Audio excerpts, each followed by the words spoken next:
All right, folks. So as we speak today, the Iranian war is going very well. There was a threat just yesterday to actually destroy Iran and the entire civilization of Iran.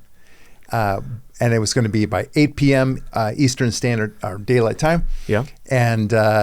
And we were all excited about that. And Devin, I want them all obliterated. it was the end. Yes, it was. And I was getting ready with the popcorn. Yeah. You were getting ready with the popcorn. Everyone was very excited about it. But then it didn't happen. Yeah. And I never saw Devin so dismayed. I think the last time I saw you this dismayed was when you went to that ABBA concert and they didn't play that encore of Dancing Queen. Why would they not? And you were just devastated. Yeah. He was unconsolable. There's no reason to make a promise and then pull it out. Like promises made. Unlike Trump, he makes promises.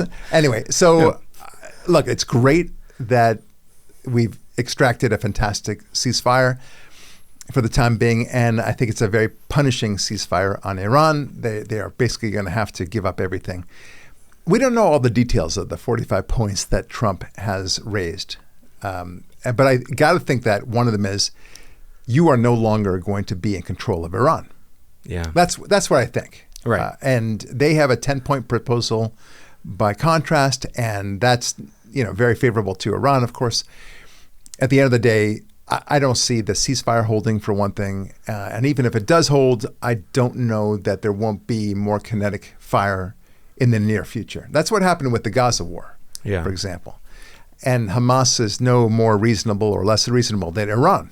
Right. So these people are crazy. Yeah.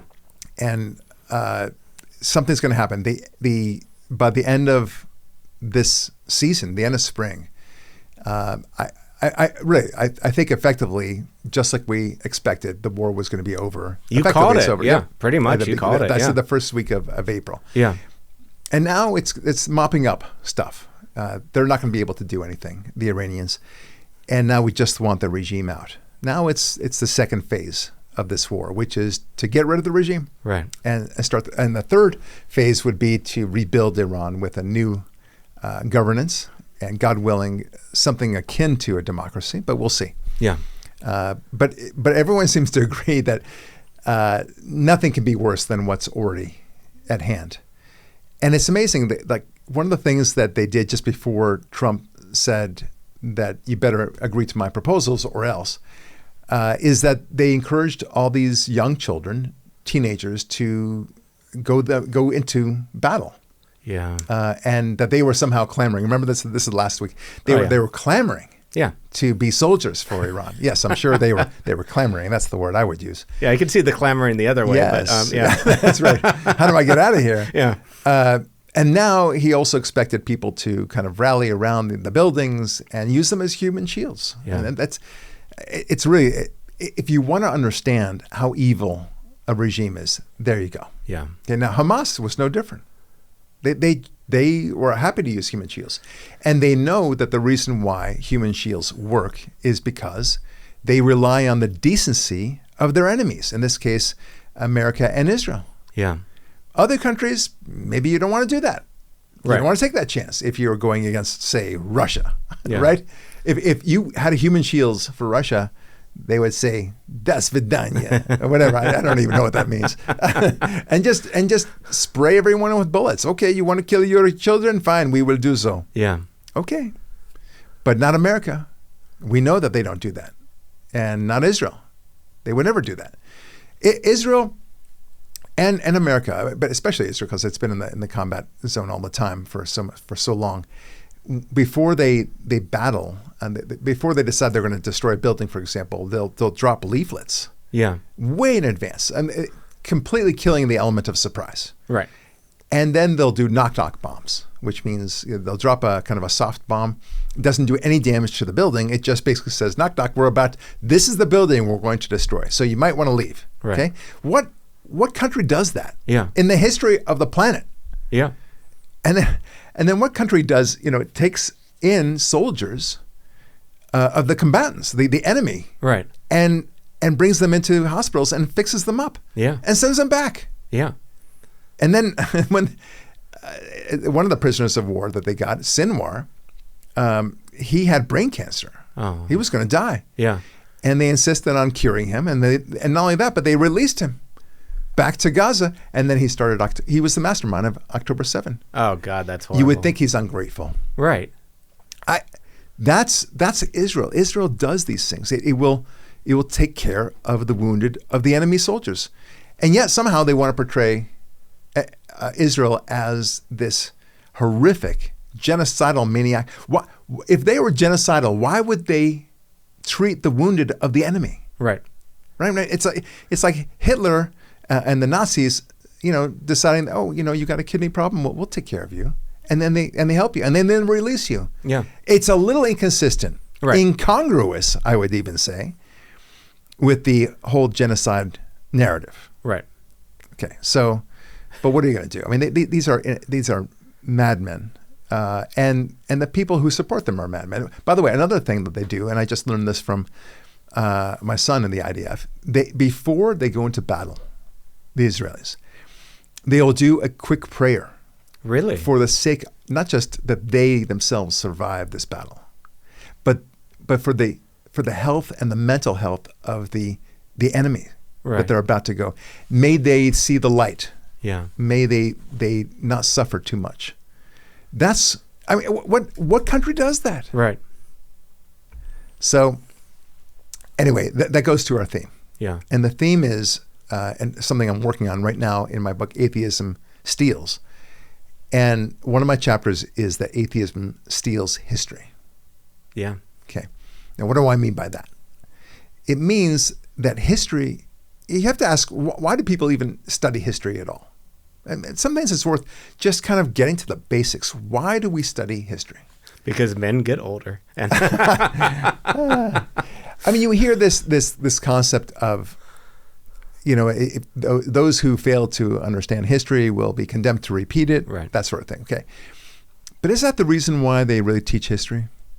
I mean, think about it. Like a professor in university saying, we're teaching this to you because we don't want you to make the same mistakes the other guys did. That's why we're here. Right. No professor says that. It is a truism that those who fail to study history will repeat it. Yes, that's true. But that's not the reason why. Yeah.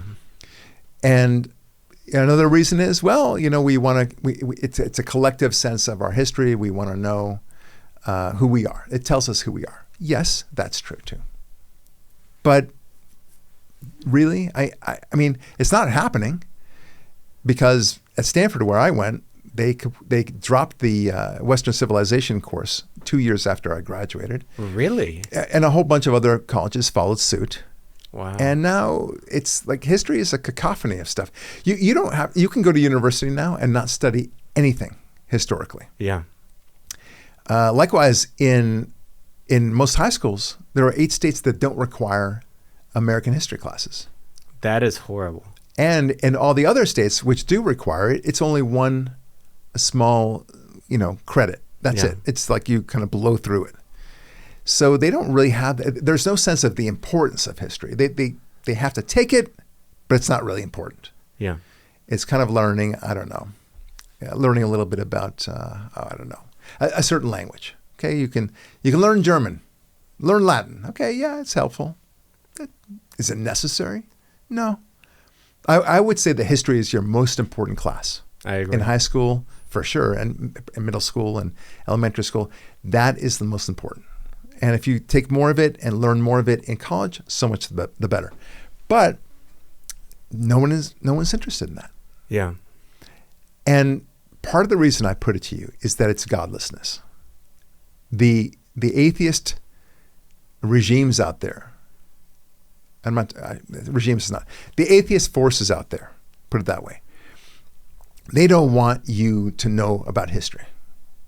Because if you do study history dramatically, you will learn that Christianity and Judaism were the central forces of good. Yeah. And that means that God was a very important part of that history. Whether he had a hand in it or not, it doesn't matter. I'm talking about that religion particularly the Judeo-Christian version, was the greatest source of the success of Western civilization. Yeah. How about that? That's true. And that's a narrative that they can't afford to be heard. Right. And so you're seeing it play out. This explains everything. They don't want you learning history. Most people, I say this often, don't know what year America declared independence. Yeah. Not a trick question. They just don't know. I don't even ask them a date. I ask the year. Yeah. They don't know. They don't know who won World War II. They don't know who was fighting in World War II, for that matter. Yeah. It's breathtaking. They don't know when the Civil War happened. They don't know that Abraham Lincoln was the first Republican president. They think he was a Democrat, and so on. Right. They don't know who we fought in the Independence War. Yeah. And I think it's a calculated effort on the part of godless forces out there. And when I say godless forces, I don't mean like some sort of wave of spirit or anything. I'm talking about actual people, groups of people that know that history is a dangerous threat to their narrative, that you don't need God. That's what I think. Yeah. Okay. Now, they realize, however, that history is still somehow instinctive in all of us, that we all want to have a sense of history, that we need to learn something about history. There's a story behind it. People crave it. They do. Whether they learn it or not is another thing, but they crave it. So what do you do to deal with this craving? You concoct a totally fabricated history, or you hollow out the history so that you get bits and pieces of the history that you prefer.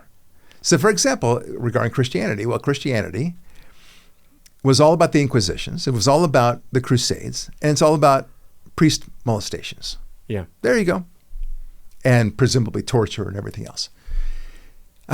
So it's all the proctologist's view of Christianity, right? Yeah. That's what it is. And I give an example. It's like taking a beautiful woman and just sucking out all her innards so that now she's just kind of the outside skin, no bones, just it would be hideous, right? Yeah. Or think Keith Richards, Yeah. Same thing. Yeah. But that is what it would be. Yeah. And we need to flesh it out, literally. We need to see Judeo-Christianity, warts and all, but the and all part is fantastic. The good stuff is far more than any of the bad stuff. Right. So this is why I bring it up. They want to distort history. They want to bend it. They want to airbrush it in every way possible. So that's why you're getting these bizarre facts, and they present them as facts that they're lies, such as the Americans gave smallpox blankets to the Indians, and that's why they died. No, it's simply not true. No. Most of the narrative regarding Americans' treatment of the American Indians is false.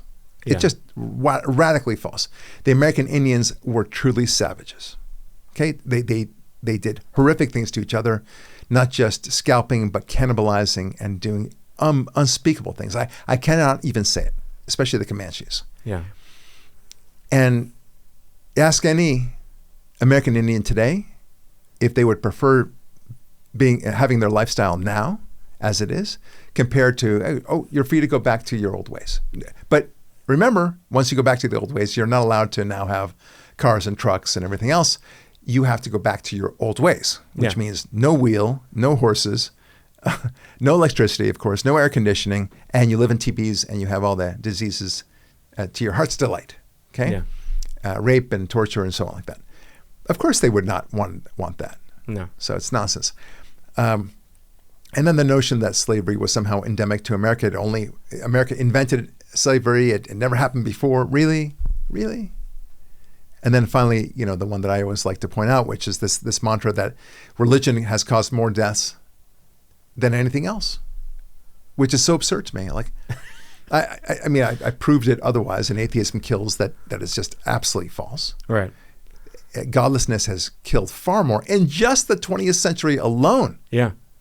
And it continues to kill in the 21st century. But just the 20th century alone, it blew out anything that Christianity did out of the water. Like by a scale of 100 to 1. Okay? Yeah. And they can't abide that.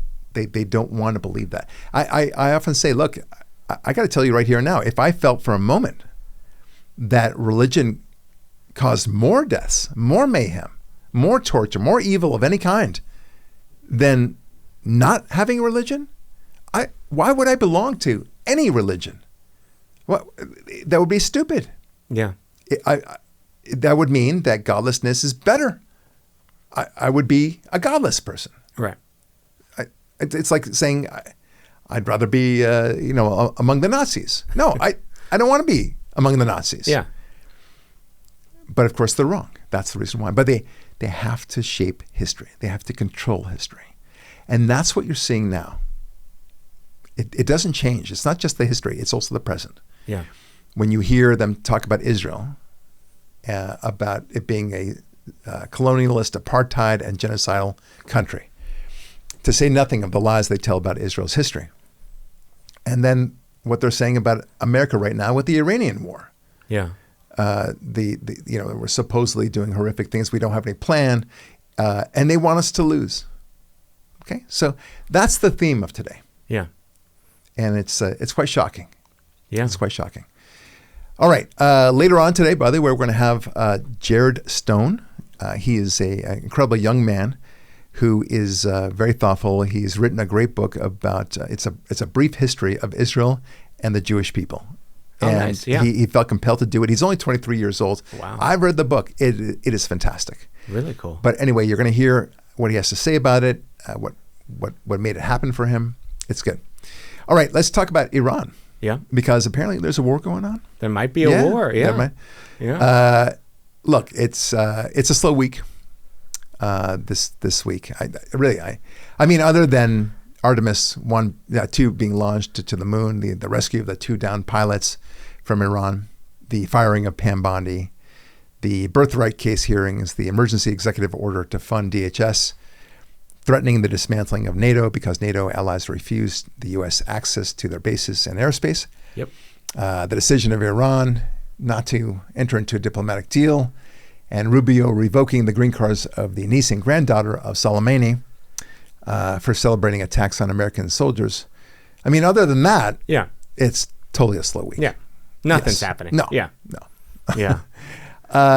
Iran calls on children, as I said before, to form human shields around buildings. So, but I look, at first blush, it may seem bad. Right. But I think it's nice. Yeah. How so? Because they're thinking of the children right there and then. Yeah. It's nice. Or the children get to be part of history. They're going to be out in the sun. They're thinking of children, unlike those damn Americans and Israelis. Yeah. Yeah. Who are just downright evil. Boo. Yeah. So why is Iran not taking the deal that Trump has been offered? I mean, right now we have a ceasefire. We'll see what that happens. But they're not really taking the deal. It's a ceasefire. Yeah. Why are they not? Do they not know that they are about to be killed? Yeah. That the whole country is going to be completely torpedoed. Okay. And these are the stances of madmen. That's what's happening. Right. Only a madman would continue to fight, knowing that they're completely surrounded. And look, this is not the first time in history. The Japanese were just like this. Okay, maybe even more so. They had to be bombed not once, but twice with atomic bombs. Yeah. To be made to understand that they have no choice but to surrender. Yeah. That was it. And so, but for the atomic bomb, we would have continued on. Right. And God knows how many millions more soldiers, American soldiers, and for that matter, Japanese ordinary citizens and children would have died. Yeah. That's how bad it was. Yeah. And Iran doesn't realize this right now. Yeah. So, the airmen who were ejected from they were shot down, and one was rescued very quickly. And then the second one, when he was rescued from the top of the hill, I think it was like he found a way to climb up a mountain, and then what was it? Radioed somehow. It was an emergency beacon. That's what it was. Yeah. And upon being rescued, the first thing he said is, "God is good." Yep. That is awesome. I didn't hear that, but that is beautiful. Yeah, it's really awesome. God is good. Yes. Yeah. That was an amazing story. It was an amazing story. And what's also amazing is how France in particular, but many on the left here in America, they couldn't give kudos to the American military. Not even Trump. I'm not even talking about Trump right now. I'm talking about just the American military, that this was a brave, fantastic rescue. And at a great expense and great loss of military equipment, we had to destroy a whole bunch of airplanes on the tarmac and in the rescue field that we had, because we didn't want the enemy to get it. And the left in France just said, "Wow, this was a great rescue, really?" They said, in exchange for millions, if not billions, of equipment. Yeah. You call that a rescue, sir? I first of all, this is from the same group of people that were happy to leave, what was it, $85 billion worth of military equipment in Afghanistan. Yeah. In their glorious panic departure from Afghanistan. That they're okay with that. So you can't bring that up. Yeah. Okay. I think the $85 billion that we lost there is a hell of a lot more than the few million that we lost in this rescue. Okay. Right. And at least we actually rescued people. Yeah. Okay. In Afghanistan, not only did we lose the $85 billion of equipment, we also lost 13 soldiers. Yeah. On that horrible day. So that's ridiculous. The second thing is that this reflects how we value life. Yeah. This is an army that thinks that the life of even one pilot, the first pilot was already rescued earlier. So it was really about the one pilot. Right. It was, and all the deception games and the amount of time involved, so extraordinary. It shows no man left behind. Yeah. Right? Yeah. But they have to complain about it. And who complains about it now? Take a listen to Larry O'Donnell from MS Now. Oh, God. That brilliant rescue was described by the Secretary of Defense and by General Dan Kane, the chairman of the Joint Chiefs of Staff, as a long-standing American military rule of never leaving anyone behind. We leave no man behind. That is, of course, the old-school version of the idea back when only men flew American military planes. General Dan Kane, the chairman of the Joint Chiefs of Staff, put it this way. We leave no one behind. The general knows, unlike Pete Hegseth, that could have been a woman they were trying to rescue, and it might be a woman the next time. Okay, so this is exactly what we're talking about. Yeah.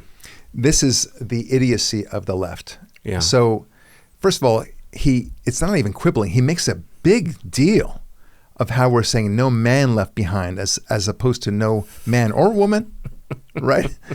And I forget who it was on Fox said it very well. Like, I thought you didn't even know what a woman was. Yeah. And now suddenly you're chiming in about that. Exactly. Right? Yeah. So maybe they identify as men. Yeah. Whatever. I mean, a lot of pilots, are pretty it's a pretty masculine thing to do that. So maybe they do identify as men. Whatever. We don't know. Yeah. So okay. So and then they argue about the $100 million planes that are lost and had to be destroyed. Right. So $200 million versus $85 billion. How about that? Yeah. Okay, Larry. Yeah. I think we top you on that. Right.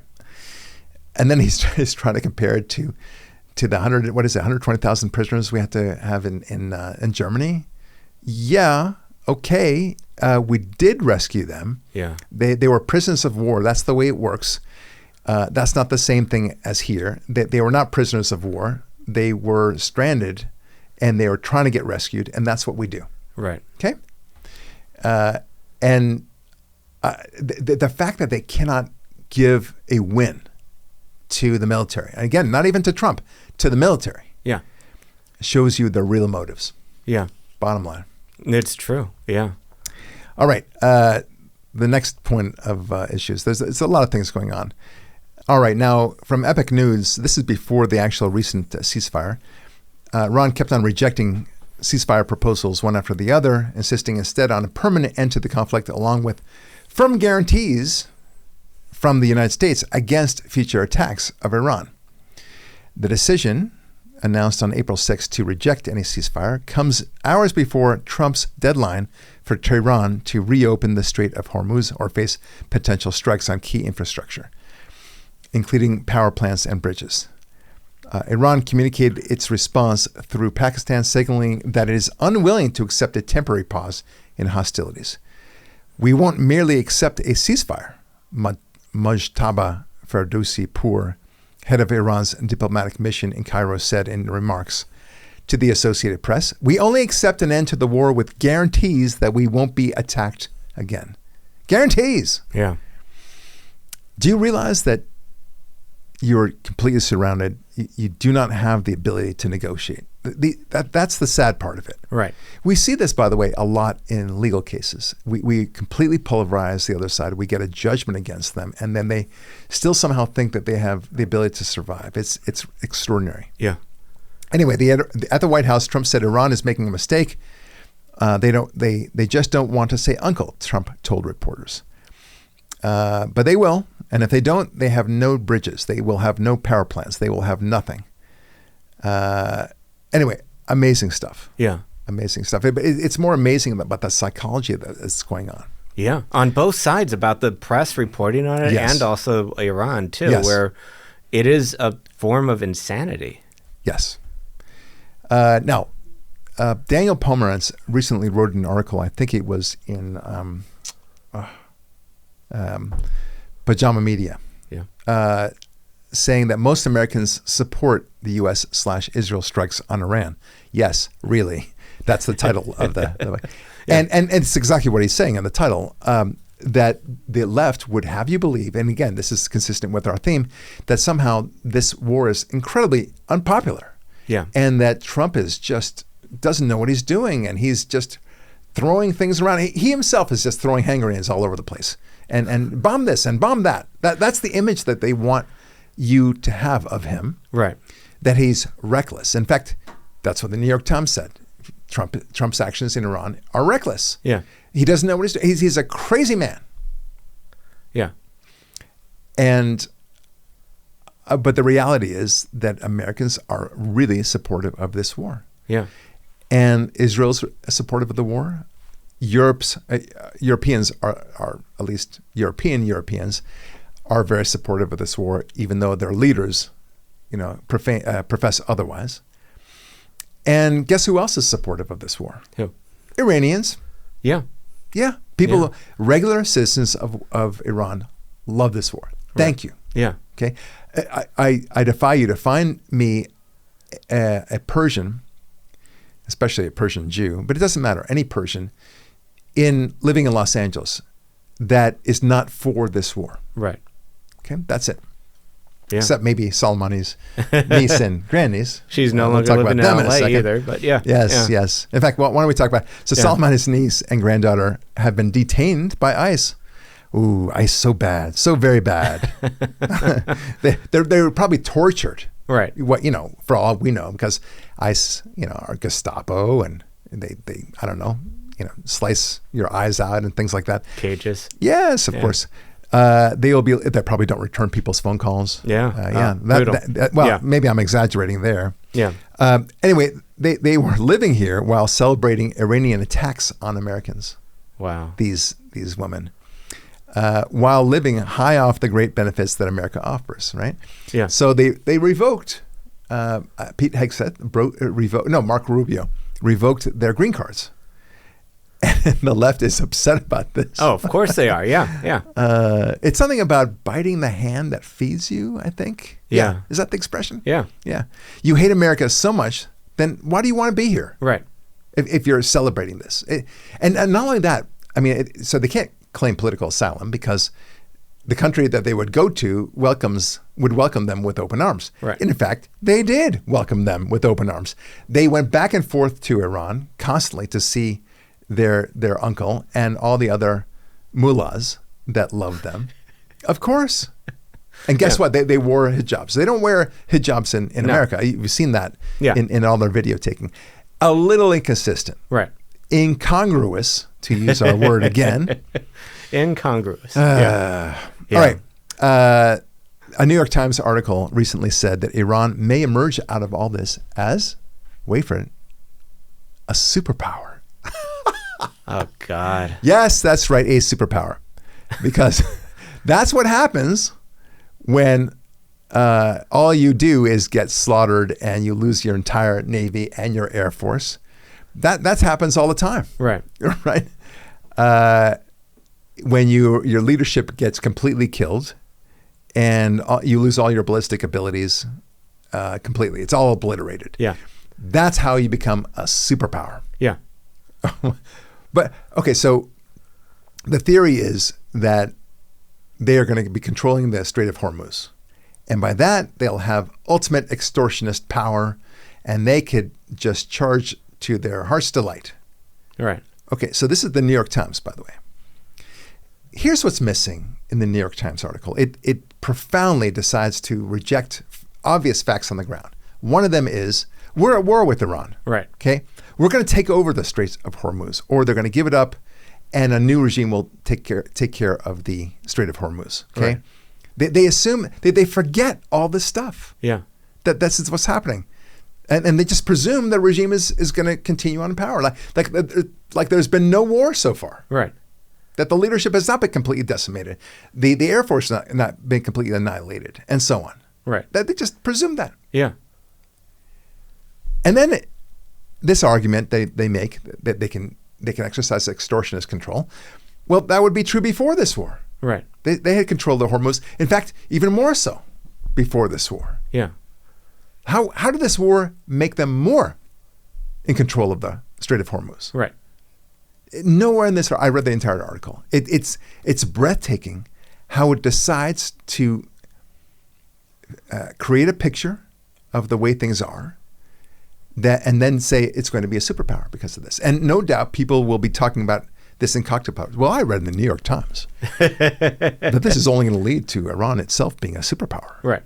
Yes. And here's why. Because they'll be able to exercise great extortionist power. Yeah. The Strait of Hormuz. Command whatever price they want. Right. Yes. Which makes no sense because you have what is it?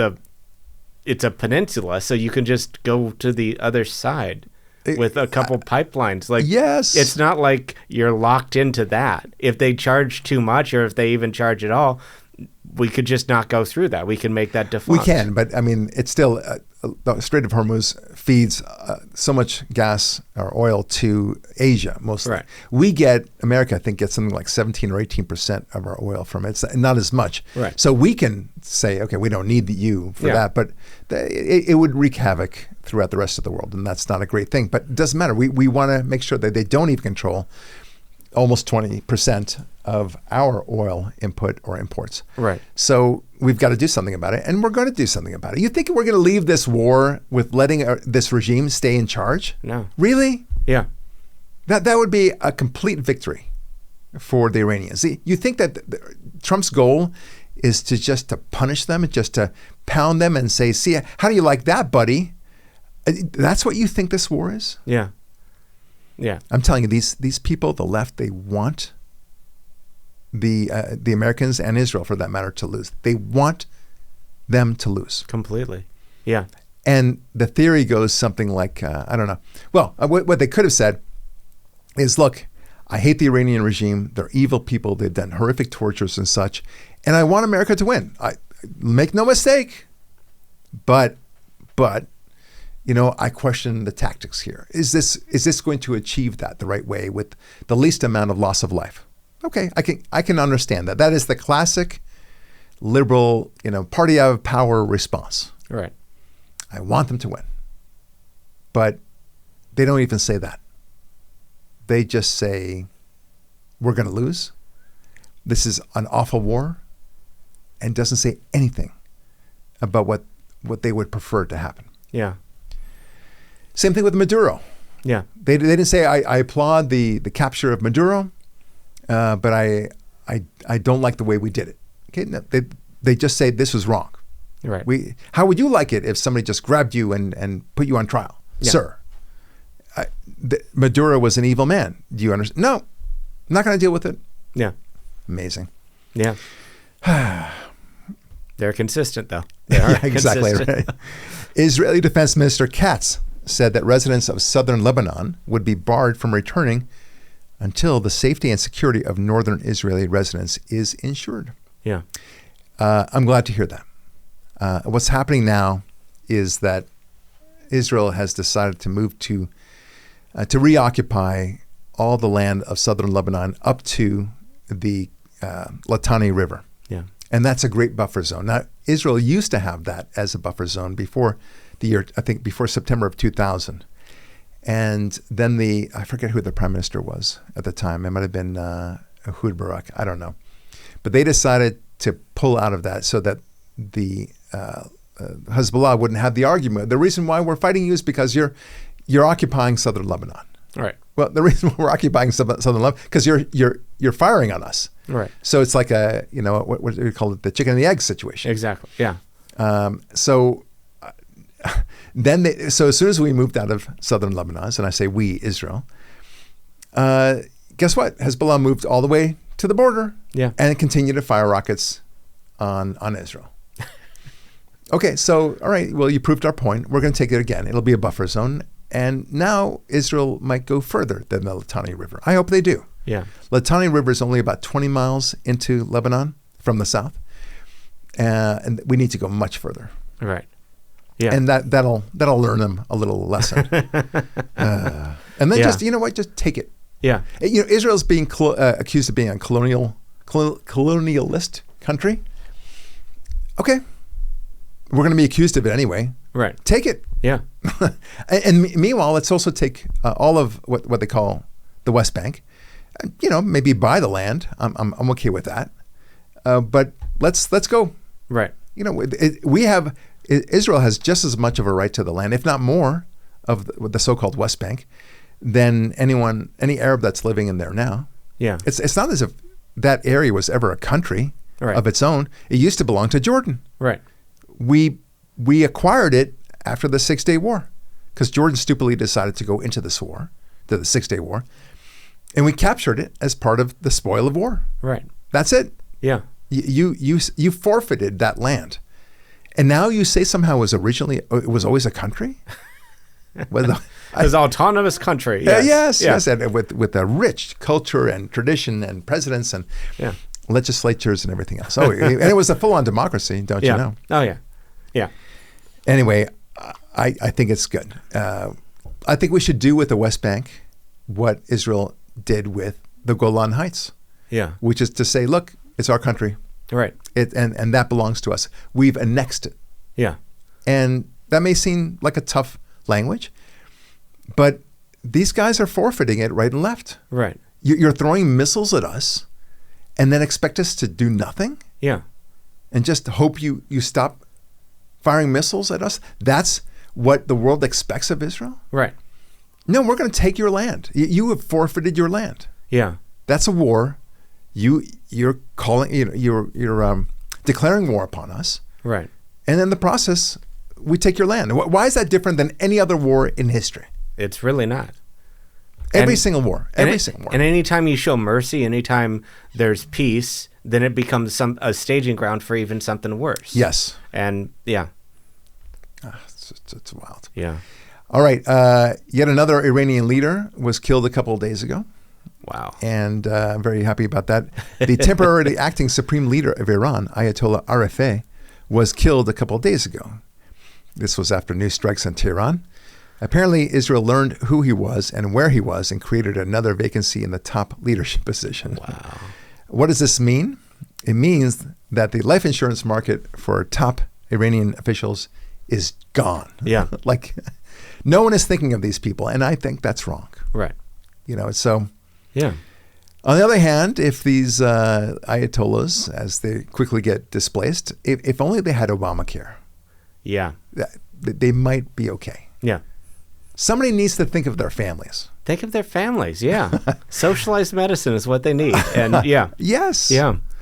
All right. Let's see. The New York Times. Oh, God. Okay. Another you know it's really not gonna be good, wise point. Yes. Yeah. You know it's going to be The title is Trump Berates Allies While Offering Conflicting Signals About the War.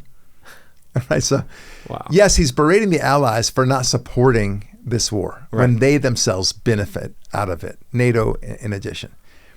But New York Times, I mean, look, again, they're just looking always for some inconsistency. They try to create it. I don't know. Yeah. All right. A lot of other things to talk about, and that is Artemis 2. We get a message from the astronaut and their thoughts about what has happened and their joy in serving.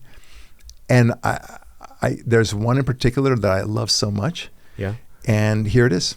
I'm glad you brought that up, though. I think these observances are important, and as we are so far from Earth and looking back at, the beauty of creation, I think for me, one of the really important personal perspectives that I have up here is I can really see Earth as one thing. And, when I read the Bible and I look at all of the amazing things that were done for us who were created, it's you have this amazing place, this spaceship. You guys are talking to us because we're in a spaceship really far from Earth, but you're on a spaceship called Earth that was created to give us a place to live in the universe, in the cosmos. I think maybe the distance we are from you makes you think what we're doing is special, but we're the same distance from you, and I'm trying to tell you, just trust me, you are special.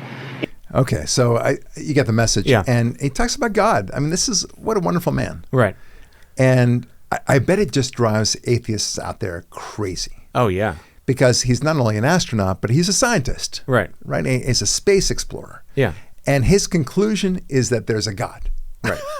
And that this proves to him or reinforces his belief in God. Right. And it just makes them nuts. Yeah. I love that. That is awesome. I just love that. Yeah. It's fun stuff. What do you think? I mean, what does the atheist have to say when he hears something like this? I think it's one of the worst things possible to do to an atheist is perspective. Ooh. It's not just you and this moment here. Run with this. It's history. It's future. Preach it's it. Understanding that we are just dust. And we're going to be totally not remembered in 100 years, 200 years, like people 200 years ago, but like the overall arc of history, understanding where everybody came from there, and that we are just a finite amount of people on a finite space, and that we're all living together. I think it's beautiful because it does show that, there is a God. It does show that there is community, and it does show there's a deeper meaning that no one really is going to be able to understand if they're just, no, I'm an atheist, and right here, what I feel, my feelings that's all that matters. It's like, no, we're on a planet, man. All right, that was far more profound than I expected. So this has been the Devin Goodman podcast. Thank you for listening. Yeah, exactly. Please like our podcast. Anyway, no, really, that's a great point. Yeah. And your point also is that this idea of living only for today. And we understand that as Jews and Christians, we understand that 100 years from now, people won't know who Devin Goodman or Barak Lurie are. No. God willing, we have some sort of impact maybe with my books and everything else, but that would be great. I don't expect it. Right. And I'm not gunning for it. That's not what I'm living for. What I'm living for is civilization. Yeah. The one thing we can do is do our part to make sure that Christianity and Judaism continue, that America continues, that the great experiment of democracy, republicanism continues. That is where it's at. Right. It's not about people remembering you. Yeah. It's about your involvement in the great endeavor, the great enterprise. Yeah. And that the atheist doesn't have. They don't have that sense. Yeah. Something outside of you. Now you're going too far, mister. There's also a Supreme Court case about the birthright case. Oh, you remember this? Yeah. Now, it's frustrating because, look, it's true you can't really tell just by the oral arguments alone, but there are a couple of comments from the conservative justices that caused me concern as to whether or not we'll actually be able to overturn the birthright concept. Maybe Justice Roberts and some of the other conservative justices spoke with a cynical tone toward the Justice Department. Maybe they did it just for show. Yeah. But you do have to ask yourself, what are the consequences if we were to confirm that anyone coming to America under whatever circumstances, illegal or not, that they come and then they give birth to somebody here, then they automatically become a citizen? Yeah. What do you think that's going to do? Right. What signal are you sending out? Because right now the signal is it's not clear. Yeah. We don't know. Yeah. So you could risk life and limb, I suppose, coming here, but it may be all for naught. Right. But now, if you were to say, yeah, that's cool, doesn't matter how you get here, that's an American citizen, all right, you're going to get a flood of people here. What do you think is going to happen? Right. And like one of the two things that I think about this is that, okay, are they going to, as citizens, pay taxes? Because Americans in other countries, I think, Good still point. have to pay taxes. Yes. You know, and I think that they're not putting like any ownership, like any kind of like burden or responsibility of these citizens they have towards the country. They get free stuff, they get a vote and control our country, but like they don't have to make any sacrifice for us and for the greater country. Yes. And that's not really a good citizen at all.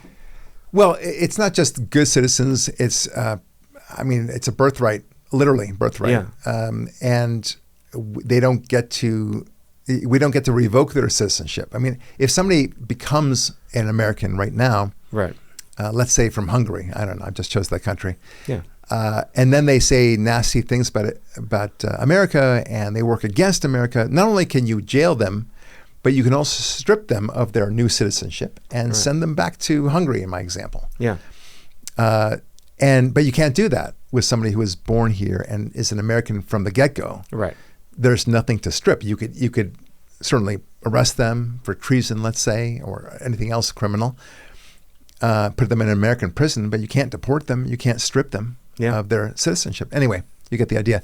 The thing is about, and the reason why I brought it up is think about the consequences of what such a decision would mean, meaning to affirm the birthright of anybody coming into this country and giving birth here. The phrase is, the Constitution is not a suicide pact. Right. It's a famous line from I forget what year.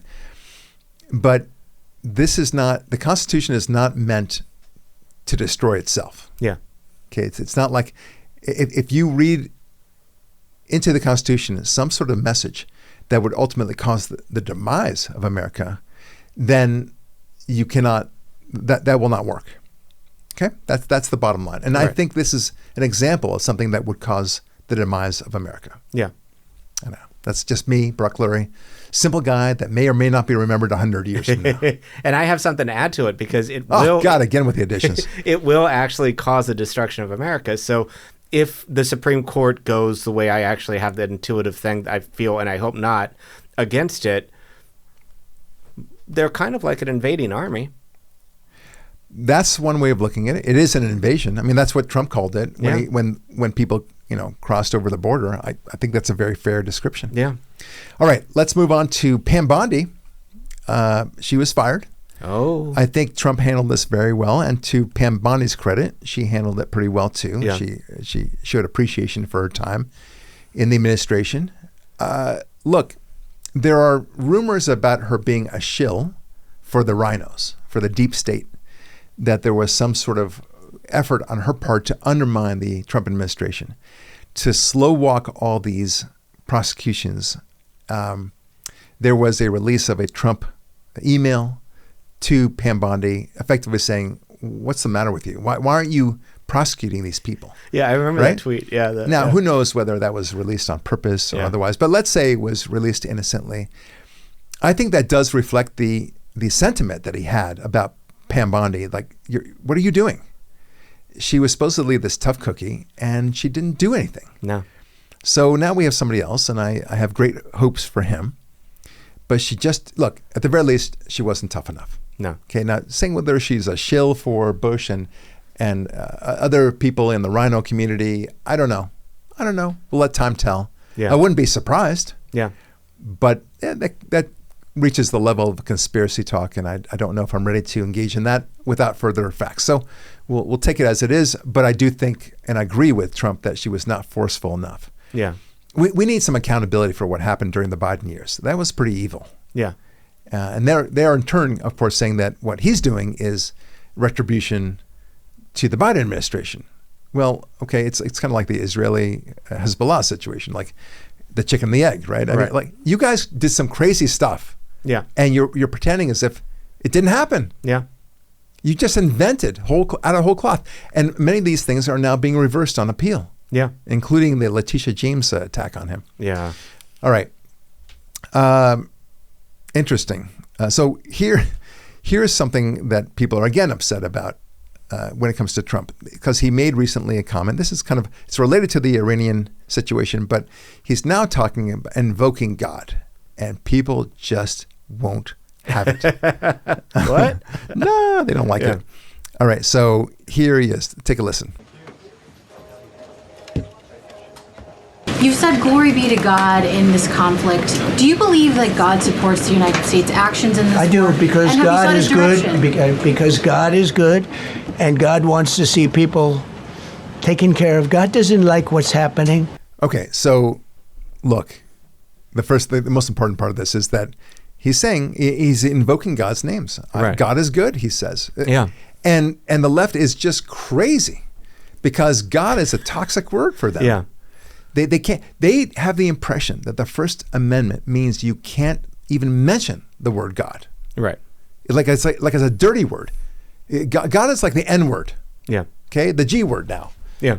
And it's such a distortion of what the First Amendment is. Can you imagine if you go back to the founding fathers and say, "Hey guys, it's our interpretation that what you really meant by the First Amendment is that we should never say the word God ever." Yeah. Are we right on that?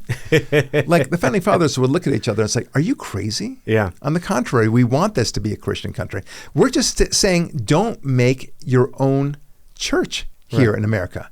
There won't be the American church, the National American Church, like there is in England, Church of England. Yeah. That's all. Yeah. We don't. That's it. And we don't want anyone prohibiting the free exercise of speech. Right. Where did you idiots get the idea that means that the president or anyone else in public office can't mention the word God? Yeah. Are you crazy? Yeah. That's what they would say. Right. John Adams in particular would say that.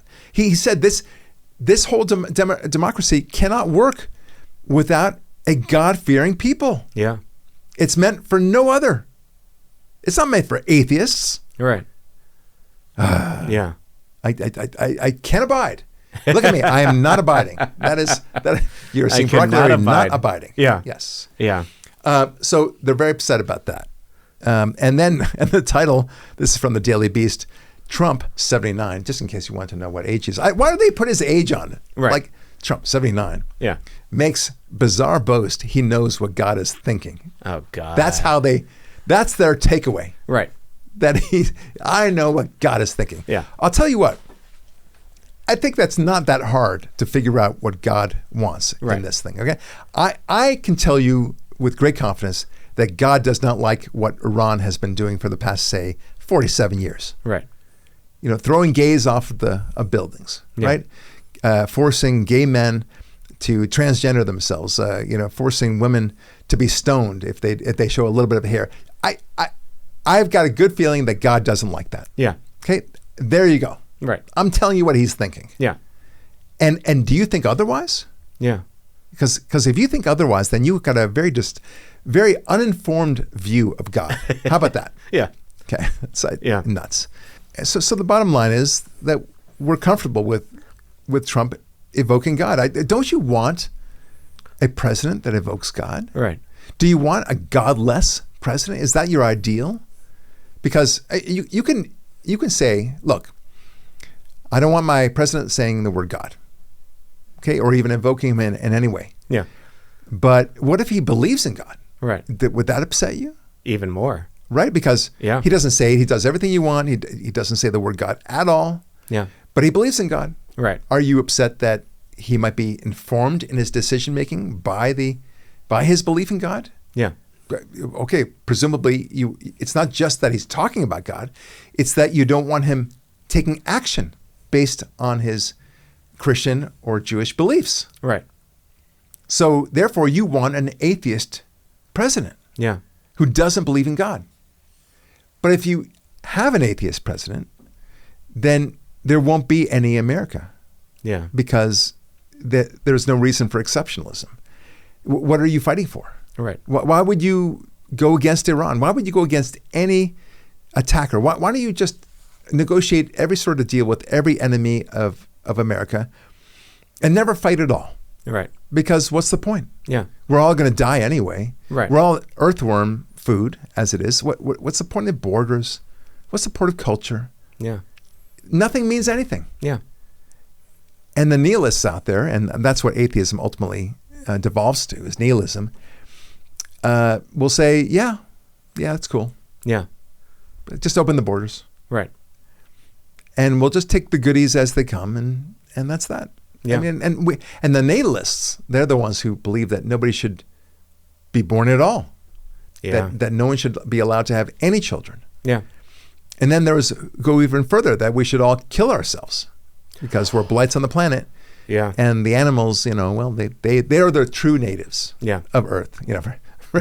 They're the native Earthians. Yeah. I don't know if that's a phrase, but I'm sticking with it. They're atheists. They can say that phrase. They can make up their little words, So true. Yeah. So there's a very new, interesting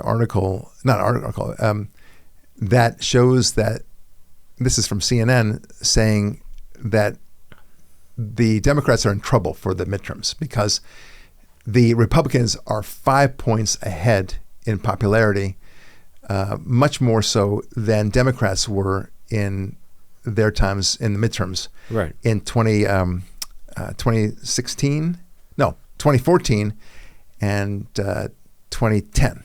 Yeah. And also, I think in 2022. So they're really looking for trouble because they were ahead, the Democrats, at this time, something on the order of 20%. Anyway, let's play the clip from Harry Enton from CNN. What else is going on now for the Democrats that maybe should cause them concern? What might cause them concern? Why is that generic congressional ballot lead so low? Because just take a look at this. Net favorability. Party ahead at this point. Midterm years with the GOP president. In 2018, Dems were up by 12. In 2006 on net favorability, which party you like more? Dems were ahead by 18. Republicans are actually ahead on net favorability at this point by 5 points. So Democrats are just simply put running behind their previous benchmarks, and they need to be running well ahead of them if they want to take back the United States Senate, given that map. To be clear, both parties are wildly unfavorable right now. However, Democrats are even more unpopular. All right. So that is pretty wild stuff. Okay. That is wild. Yeah. So look, I'm that gives me some hope for the Republican midterms. Meaning that they would gain seats, or lose not as much as everyone is predicting. That would be good. But let's see what happens, of course. But this is an issue, and a good issue for us. It's causing some panic on the part of the Democrats, and they're wondering why is this happening? Right. And now people like Rahm Emanuel are beginning to see the light. Oh, really? Now they're beginning to say, hey, maybe we really screwed the pooch on this one. Right. Take a listen to what he has to say. We lost the plot. We as Democrats nationally, from Latinx to defunding the police to police organizations are all racist to bringing a set of cultural wars to our schools. Any parent, not all, but close to 99% of the parents will send their child to a school because they will get a good education. And we brought a set of cultural wars to the schools. We are on the losing side of those cultural wars, full stop. I jokingly say, and I believe, we weren't really good in the kitchen table. We weren't really good in the family room. The only room in the house we were good at was the bathroom, and it's the smallest room in the house. But we lost the plot. Okay, so what does that even mean? I don't know what it means. He's crazy. Yeah. But look, the point is that they've lost the plot. That's the first thing. Is the most important thing. He says, look, we doubled down on all these issues that nobody likes. Right. And then we're surprised that we're losing popularity among the American people. I mean, it's like we're trying to lose. Right. Like the producers, that movie, right? Trying to make the worst possible screenplay so that they'll fail. Yeah. You have to wonder, is that what they're doing? Because why is it so hard to understand the polling on these issues? They don't like, letting boys into girls' bathrooms and so on. Right. They don't like an invasion from the southern border, opening up the border. And they don't like defunding the police. These are all the things that Rahm Emanuel, just pointed out. Right. And you couldn't take polling yourselves? Is this a popular issue? You kept on going with that? No IDs to vote? Are you crazy? It's almost as if they're religious zealots. Yes. Or, well, I agree with you. But or to use an apt metaphor or analogy, because we're in the Passover time right now, it's as if God hardened their hearts. Yeah. And they decided that they're going to go full crazy on these things. And if that's the case, then I'm not surprised. This explains everything. Yeah. Because they can't see clearly. Yeah. I mean, I think they, instead of just focusing on crazy issues, instead saying to themselves, look, let's look at what Americans really want. Right. They didn't ask that question. Yeah. Americans want lower taxes. They don't want the government's boots on their neck when they start a business. And they want to be secure in their homes. They don't want to be raped or mugged or murdered. God, selfish. It's so selfish, I know. Yeah. And they don't want an invasion from the South. Right. Why is this so hard? I mean, that could not be new information. Yeah. That can't have changed for the millennia of governments past. Right? The job of the government, whether in democracy or otherwise, is to at least let people continue to live. Yeah. And make sure they don't become into a mob. But that's what you do. You give them bread and circus at the very least. They're not even giving them bread and circus. No, not at all. Crazy people. Yeah. But, Gavin Newsom also seems to understand this phenomenon. Yes. Gavin Newsom you wouldn't understands. Think so, he didn't read it, though, but he understands. Yeah. Yes. Check it out. But I think there's a broader narrative that we have to address. That is, we have to be more culturally normal. We have to be a little less judgmental. We have to be a party that understands the importance and power of the border substantively and politically.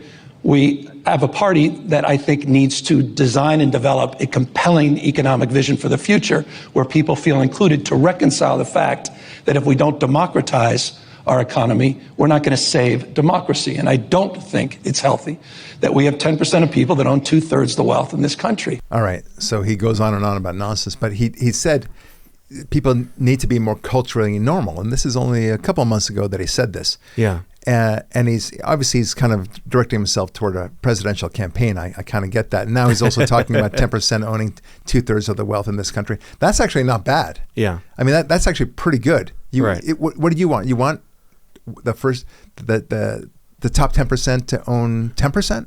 Yeah. Is that the way it works?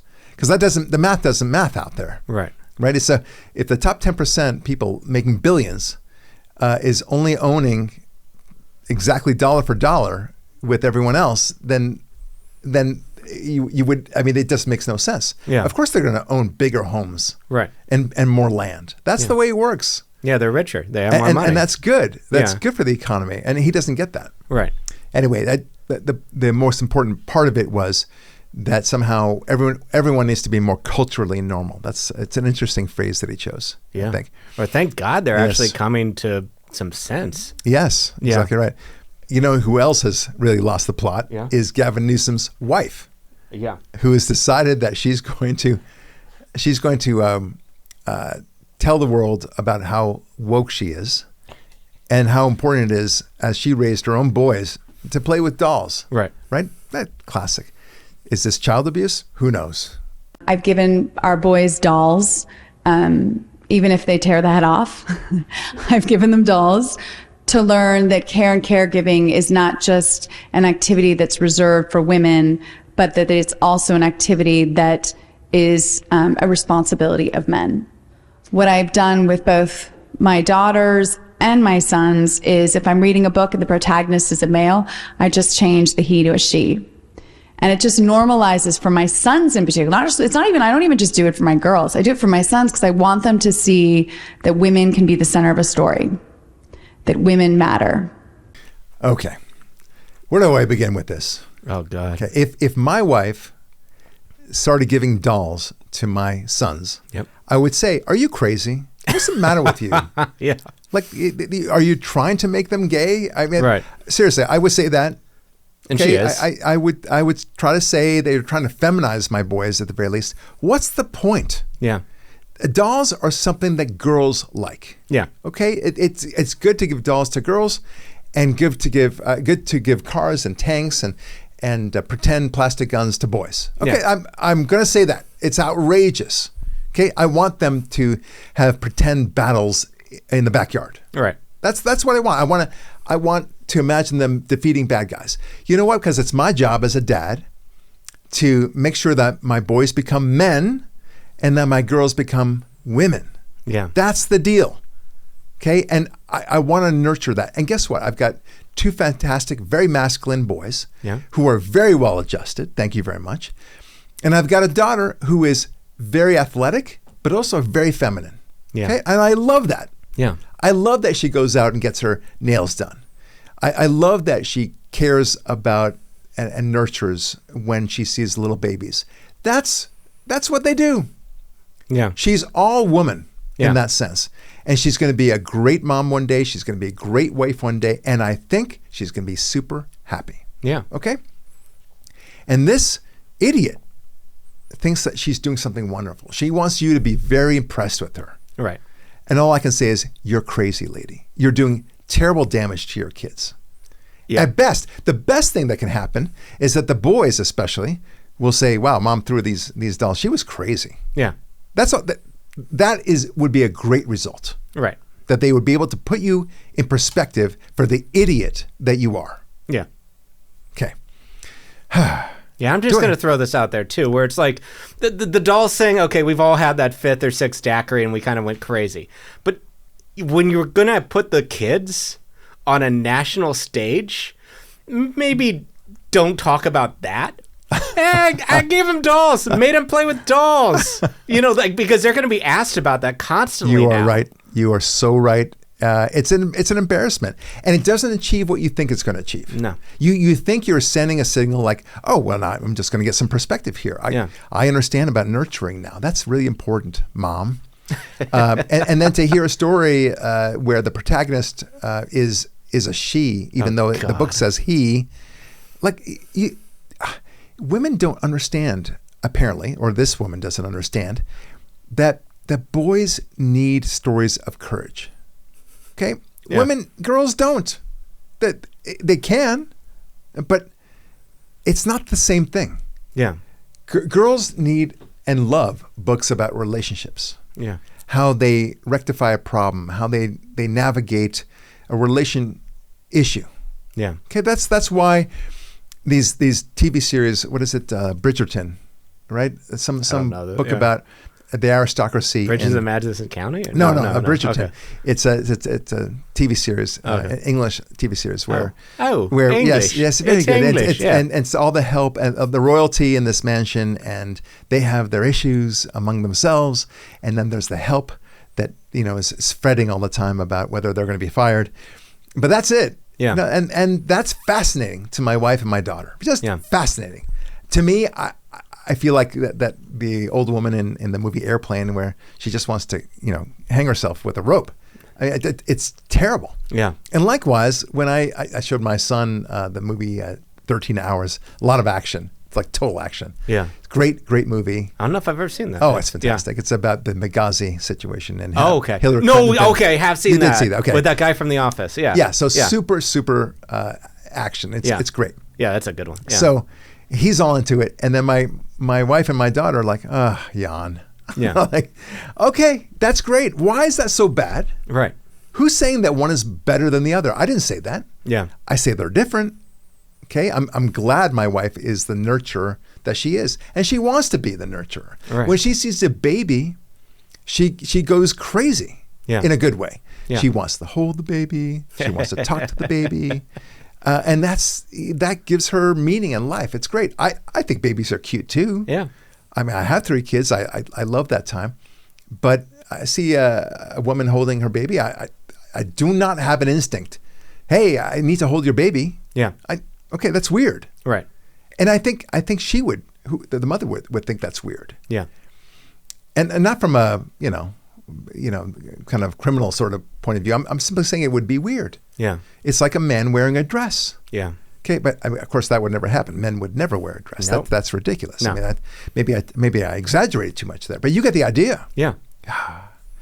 All right. Well, with that intro, I don't think there's a segue involved here, but I think we need to also, however, introduce our guest. Yeah. And I'd like to introduce him to the Barak podcast. Jared Stone is going to be talking about his great book, A Brief History of Israel and the Jewish People. All right. As promised, we have an incredible young man here who's written a fantastic book, Jared Stone. He's written the book, A Brief History of Israel and the Jewish People. It's a remarkable book. I've read it myself, and I wanted Jared to be a guest on the Barak podcast. So welcome, Jared, to the Barak podcast. Appreciate you having me. You bet. It's okay. So as the title suggests, it's a brief history of Israel and the Jewish people.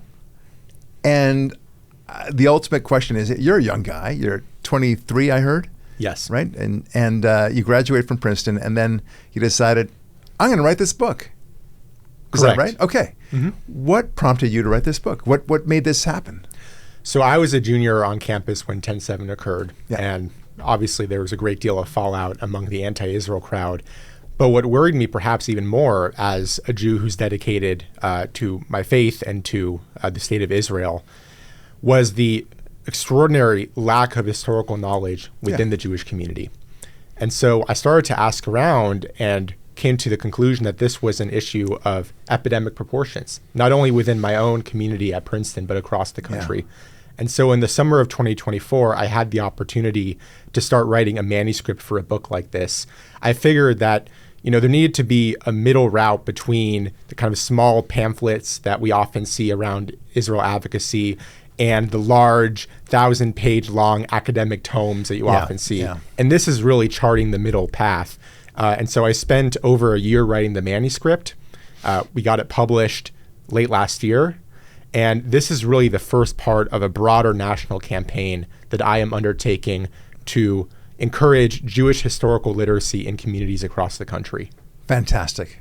Listen, thank you, first of all, for that, because I do think that we need better historical literacy about what happened in the Jewish world and why Judaism is awesome, and why Christians should also appreciate Judaism. I think it's lovely, this really nice partnership that Christianity and Judaism is having these days. In fact, for the past 100 or so years, I think there's been a really wonderful revival of that relationship and a recognition of the importance of the Jews, for one thing, and also how Judaism figures in largely into Christianity. And this is a great primer for Christians as well. Absolutely. And I actually do explain the origins of Christian Zionism, which goes back to 16th century Protestant and Puritan thought. And I talk about the Blackstone Memorial. I talk about the Lodge Fish Resolution, which were really critical in spurring Zionist sentiment within the Christian community. Yes, I did not know that. And thank you for, when I read that, I thought, wow, that's interesting. Okay, go ahead. Didn't mean to interrupt absolutely. you. So I think people don't give due credit to the fact that the Zionist movement in the United States was really spurred and animated by very devout Christians who believed that the Jews had a historical and ancestral right to live in their homeland. Fantastic. Well, look, I mean, it's a time where there is such ignorance in the anti-Israel movement. And it's so breathtakingly frustrating, because it's not like it's 100 years ago where people just had no clue. To require them to figure out how to get information about Israel, or Judaism for that matter, to go to the library and research deeply. Okay, that's not the case anymore. They have all the information in a smartphone right there. They everything they want to know about why Israel is a good country is available right there on their phone. Mm-hmm. A Google search, an AI search. You can literally say to AI, I'm trying to understand the history of Israel better. There's all this talk about how Israel is a colonial nation. Is that true? Boom. And you'll get an answer. Or another question, saying you're gay or trans. How would I be treated in Gaza or the West Bank, Judea, Samaria, or any other Muslim country? What would happen to me? I would want to know that as a gay or trans or even a woman. I would have want to know those things, but they don't do that. And here you are with this really excellent book. And it really, folks, I'm telling you, I love this book.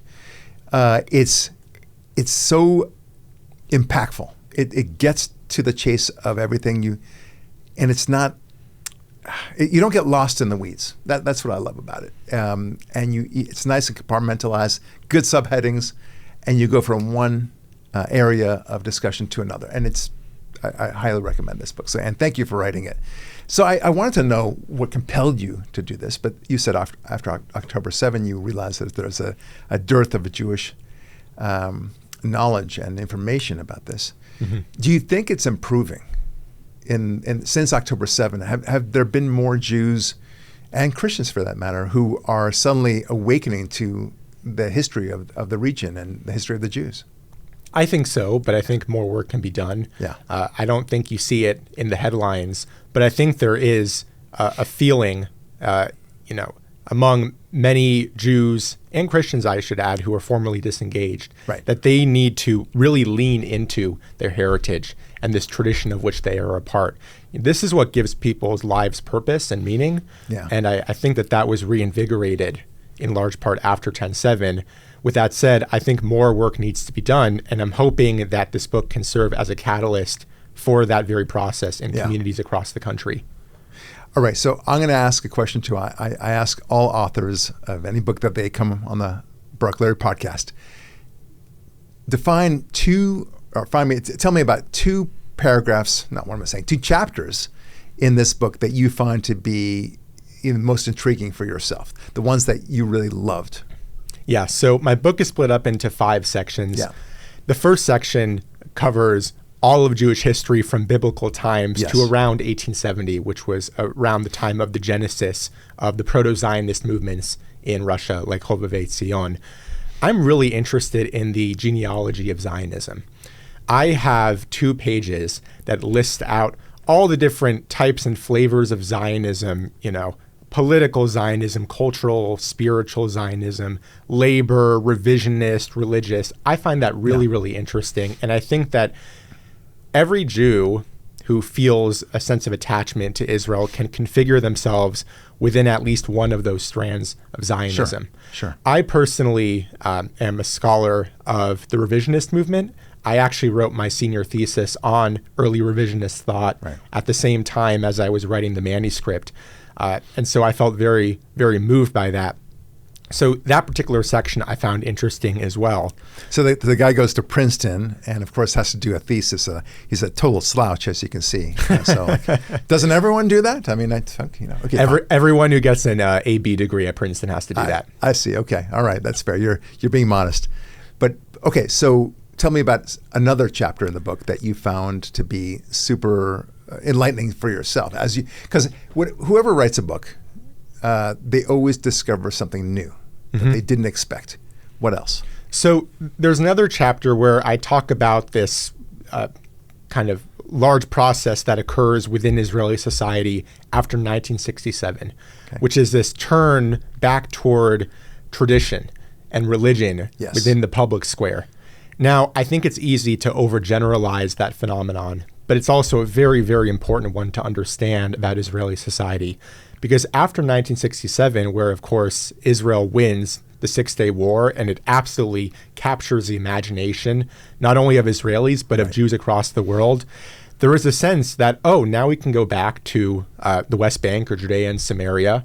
We can resettle our ancestral homeland there. And so the entire metaphysics of Israel's self-conception changed. The entire way that Israel understood itself and that American Jews understood themselves in relation to Israel changed. And I think at the core of that was a turn back toward religion and tradition. Israel was founded. So you're saying the Six-Day War created a fulcrum moment in Israel where people reactivated their Judaism. Yes, and you saw that in kind of the culture, in music, in dance. Also, you have kind of traditional Mizrahi influences that begin to permeate society more. Describe Mizrahi, because a lot of our listeners are not Jewish. So Mizrahi refers to Jews from what historians and demographers call the Orient, so kind of the East. It's often conflated with Sephardic Jews, but Sephardic Jews are descended from Spain, from the Jewish communities of Spain that were expelled in 1492. Whereas Mizrahi communities include the Iraqi Jewish community, Yemen, Salonika, Greece, and parts of North Africa. But not Iran. No, there's some overlap, but there are also some differences. Okay. Yeah. So as I was saying before, Israel was founded on this kind of socialist agrarian tradition. Right. And there was a large kind of secular self-understanding among Israel's leadership. And that really begins to change after 1967. And of course, as I'm sure you know, in 1977, you get the revolution, or the Mahapach, where the Likud party overtakes the Labor Party and becomes the first non-labor government in Israel. Right. So 67 is really the genesis of a broader process that takes about a decade to unfold fully. Right. Yeah. Fantastic. That is interesting. I also take note of how Israel is becoming more and more conservative, and as well as religious, which kind of makes sense to me because, just purely from a demographic point of view, I think there's a biblical aspect to it too, but still, even from a demographic point of view, the religious Jews are having 5 to 15 kids per woman, and the secular Jews are not having kids. They're having fewer, more than Americans. That's great, but still, there's just no competition there. So surprise, surprise, these kids grow up, and they vote conservative, and now the former Labor Party is the size of the equivalent size of America's Green Party. Right. It's laughable, and they'll never get back. There's just not that many people. Yeah. And God willing that America takes a page from that too. But anyway, that's part of the change in Israel, and I love seeing how Israel's becoming more aware of its Judaism. It was, of course, born as a Jewish nation, but it's changed from the practical side, the kibbutznik style Judaism, that's what I call it, to getting into the weeds of its own Judaism, to really be Jewish in a Torah sense. Am I off base on that? Not at all. I think Israel is a fundamentally different country than it was 50 years ago. I think many of the forces arrayed against it are the same. Yes. Radical Islam, of course, Iran being foremost among them. But I think that what you're describing is a very real phenomenon. Yeah. Good. I like it. Tell me, so how were you raised? Were you raised with this deep love of Judaism? Because I can tell you as a parent of kids, my oldest son is just a little bit younger than you. And my kids are very proud Zionists and proud Jews and such. But you seem to have an intensity about wanting to make sure that others understand Judaism. Tell me, how was this a parental thing, or is this something that came about organically on your own? Yeah, so I think it's a mixture of both. Yeah. My parents are proud Zionists. I was raised as a conservative Jew. I'm from Las Vegas originally. My home temple, Temple Beth Shalom, is a strong Zionist temple. Right. I went off to college. I didn't know that I was going to become so involved in kind of Jewish and Israel issues. It ended up happening for a variety of reasons. And I think, 10/7 and the aftermath was deeply, deeply impactful on my own thinking about the world. Right. And I just felt such a desire and an intensity, as you said, to get this information out there for people, to dispel the myths, to really present people with an honest historical account. And that was really the impetus for me making this book. Oh, fantastic. Jared, this is so important. I applaud you for being a voice out there. As I read your book, I could not help but feel like this young man has this fire in him. He has to do this. Is there a sense that you have to do this when you wrote this book? Like, I don't know. I could write books about all sorts of other things that are more salacious and more lucrative, for example. You could try to focus on another Harry Potter type book. Who knows? But instead, you chose this, and I have to have a sense that something felt compelling for you. You just had to do it. Am I on something here? You are. Okay. I felt that it had to be done. Yeah. And as I told you before we started shooting the podcast, this is part of a broader campaign that I am running. Yeah. The book is really the hook. I am now working on distributing the book to various institutions across the country. We have the 3 largest Jewish Israel education organizations in the country that I'm talking to right now about the book. We're talking to synagogues and speaking to rabbis about it, JCCs, a variety of institutions. And we are really turning this book into a national campaign to spread this information, encourage people to be passionate about our history and our tradition. Right. And so this book is really just the first part of something much larger. Wouldn't it be great if this is the seminal book about introducing Judaism to everyone, right? I mean, for those Jews, for example, who want to just take an intro to Judaism class, or Jews or Christians for that matter, or anybody who wants to convert to Judaism, like this would be the book. Read this book and you'll get, and we'll test you on it. Because God knows it takes a little bit of effort to convert to Judaism. It does. But that would be great. Look, there are other books out there, and I've read a lot of them about intro to Judaism. When I was taking my own journey toward Judaism, I feel much more knowledgeable. But then I read your book, and I thought, man, I wish I had this book when I first started my journey. That's the best compliment I can give to you. I appreciate it. It's very kind of you. Well, folks, it's Jared Stone. The book is fantastic. It's a brief history of Israel and the Jewish people. I really commend you to read this. I love this book myself. Get it where? Amazon, Barnes & Noble? Where can we get this? So it's in a variety of places, but if you go onto the website jewishpockethistory.com, one word, you'll find everything. And so you can get the book on there. I do a variety of programs where I draw upon certain themes of the book. I'm going to different communities, sharing about these different topics. And so you can find all that information, once again, on jewishpockethistory.com. Jared Stone, thank you so much for being on the Barak podcast. May you go from strength to strength. Thanks so much. All right, God bless. All right, wasn't that fantastic? He's awesome. He's a great young man who's got a lot of energy. And I predict he's going to be a major force in the Jewish world. And not only that, he will be giving speeches about the necessity of awareness, not just being able to recite what Jewish history and Israeli history is, but he'll be able to show the importance of it, why parents need to teach this. Yeah. It'll be great. And I think there'll be like children's versions of this book. Oh, that'd be that cool. will be taught in Jewish day schools and hopefully in Christian day schools. But we'll see. All right, one last story that I wanted to share with everyone, and this is from the New York Times, of course. Oh, God. You aren't a new... Yes, did you just get a subscription or no, something? I've had a subscription all the time. This is number 3.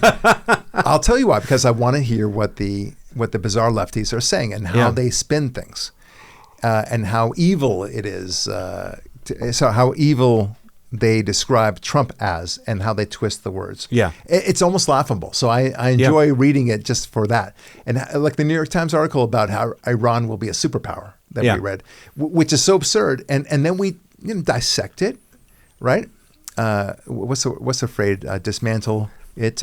Parse. What's the word when you say you kind of take something apart? Dissect is good. That's more surgical. But dissect it is. Yeah. I'll remember it, and then I'll yell it out at the very end of this podcast. And it'll be totally inappropriate, and then you'll see. Yeah. New York Times, the Trump administration on Monday terminated multiple civil rights settlements aimed at ensuring, this is New York Times language, aimed at ensuring transgender students' rights to equal opportunity to an education. Oh, God. Yes. Yeah. Forcing school officials to choose whether to comply with the government's interpretation, crazy interpretation, no doubt, of federal anti-discrimination laws or to abide by conflicting state statutes. The terminations are an escalation of the administration's efforts to enforce President Trump's executive order that the government recognizes only a person's sex assigned at birth. Deconstruct. Yeah, deconstruct. That's what I meant. Oh, that's their word. You see? You've been reading the New York Times. That's their word. I got it from the movie Deconstructing Harry from a Woody Allen movie. Yeah. So that's what they like to do. So I like to deconstruct the crazy stuff that New York Times does. You see, I told you it would come out of nowhere. Yeah, yeah. The actions show the administration's campaign to erase diversity, equity, and inclusion policies has sharpened to root out specific civil rights protections. You see, it's all assumed that all this transgender stuff, these laws, are so good, and that they protect these wonderful people that would otherwise, without this umbrella of protection, would be just totally annihilated. Yeah, and Trump is gleefully taking that away. Yeah, nowhere do they say that this is madness. Nor do they say that they don't deserve this extra protection any more than anybody else who is slightly different from society. Somehow they get extra protection. Right. Anyway, the Trump administration has opened at least 40 civil rights investigations into educational institutions that provide protections for transgender students. You see, it's assumed they provide protections. We are protecting them, and now Trump says, don't protect them. Yeah. It has also sued state education departments and high school athletic associations in California and Minnesota over policies that permit transgender athletes to participate in school sports.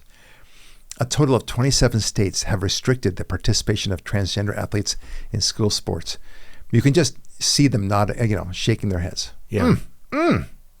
Just awful. Oh, no. Yeah. What you going to do? They can't take women's medals away. Oh, it's horrible. But I don't know. I mean, this is what Gavin Newsom, their boyfriend, has been saying. Yeah. And this is what Rahm Emanuel just said. You're losing the plot. Yeah. This is exactly the issue. This is why you're losing. Because not only do you not focus on the issues of what Americans actually want, the things that I mentioned already, lower taxes, less regulation, stronger security, safer streets. That is what they want. Right. Not only are you not focusing on that at all, right, but you're focusing on crazy issues. Don't fund the police. Open the borders. Yeah. Let men participate in girls' sports and be in their locker rooms and force the girls to change in front of these people, these transgenders. That is a winning message for you, and you're flummoxed. Why you're losing popularity? Yeah. That's the New York Times. This is not even about the party faithful. I'm talking about the New York Times. Yeah. They don't get it. They push it. And they're still trying to make Trump to be a dastardly evil bastard. But don't you understand? Why are you joining him? Yeah. Maybe he's right about this. Or you don't even have to say maybe Trump's right. Maybe not even bring it up. Right. Okay? You say this is a footnote. Yeah.